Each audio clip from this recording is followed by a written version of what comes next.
एटमी धमाके किए गए थे, खुशियां मनाई गई थी। ऑपरेशन बुनियानुल मरसूस, जिसको कुरान करीम की इस आयत से लिया गया कि इन्नल्लाह युहिब्बुल्लज़ीना युकातिलूना फी सबीलिही सफ़्फ़न कअन्नहुम बुनियानुम मरसूस, और इसको मारकाए हक का नाम दिया गया है।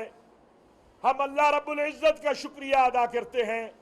हम अपने सिपा सालार जनरल हाफिज सैयद आसिम मुनीर और हमारे फ़ज़ाइया के सरबराह जनाब ज़हीरुद्दीन बाबर और नेवी के सरबराह और सलामती के इदारों को सलाम अकीदत पेश करते हैं।